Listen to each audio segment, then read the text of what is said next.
Hey big fella, can you feed the fish for me? Yeah mate, I can do that.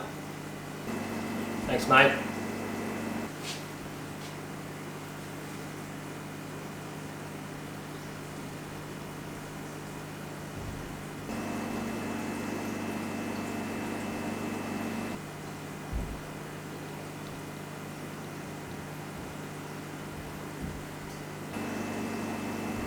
You've fed fish before, right?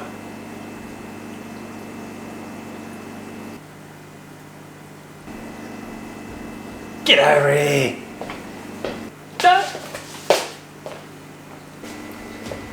Sometimes keeping live fish food cultures can really drive you bananas, but it doesn't have to be the case with banana worms.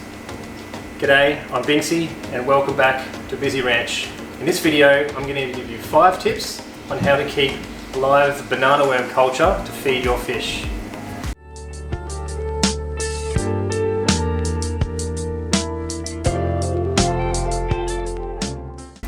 Tip number 1.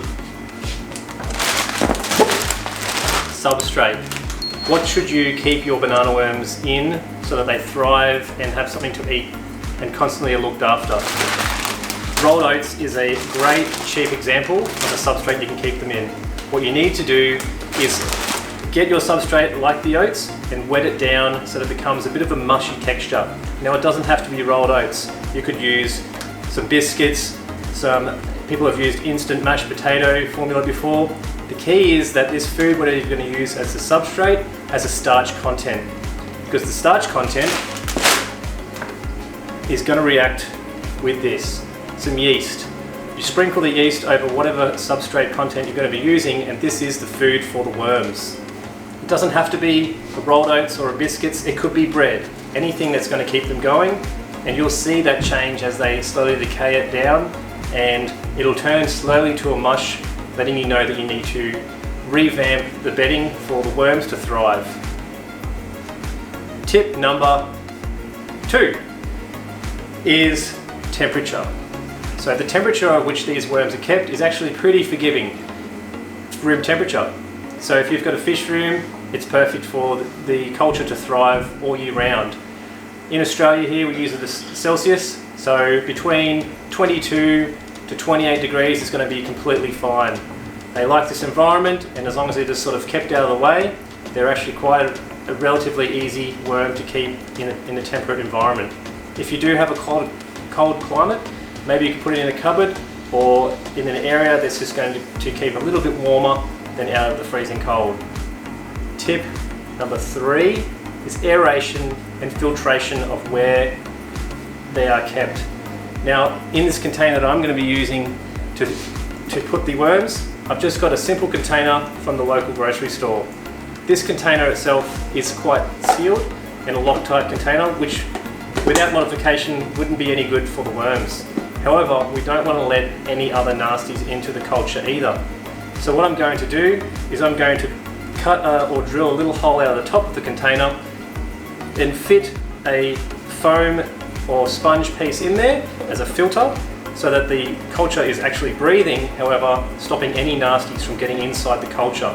It's also going to help with the smell. Now depending on what substrate you use with your culture as well is going to depend on how much smell is given off by the culture. Oats are going to be a little bit more than other cultures, however they're a great cheap medium that I'm going to be using. And if you have a little space like in the corner of your fish room, it's not going to be that much of an issue either.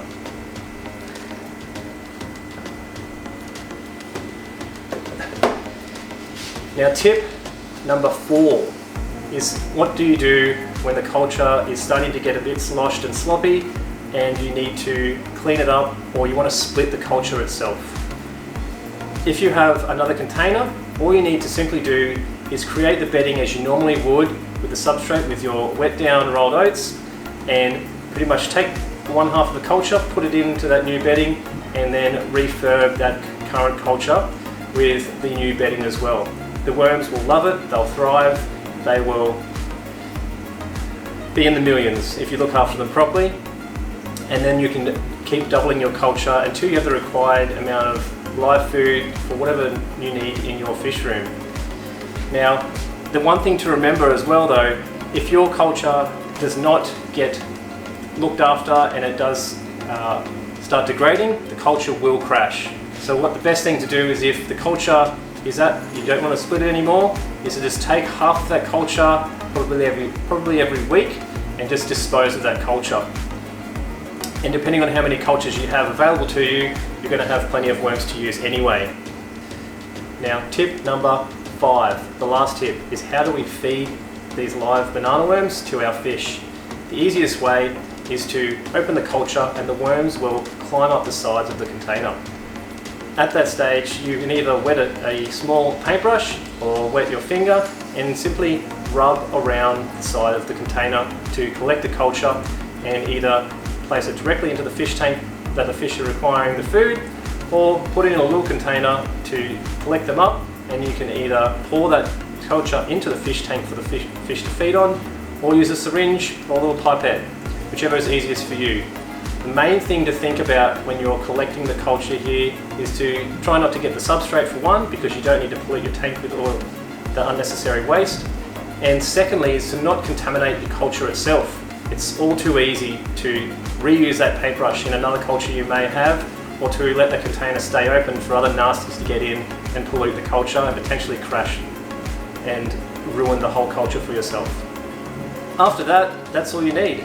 There's not really anything else. It's quite a easy and beneficial culture to use, and because the worm is such a tiny culture, it's really beneficial for new baby fry, rainbow fish, small danio fish, tetras. They all love this small culture.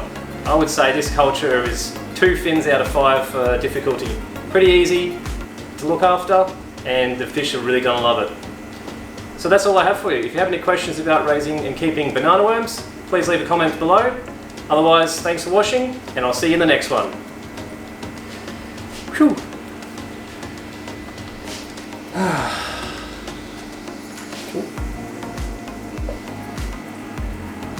Now, tip number 5. The last tip is, how do you feed them to your worms?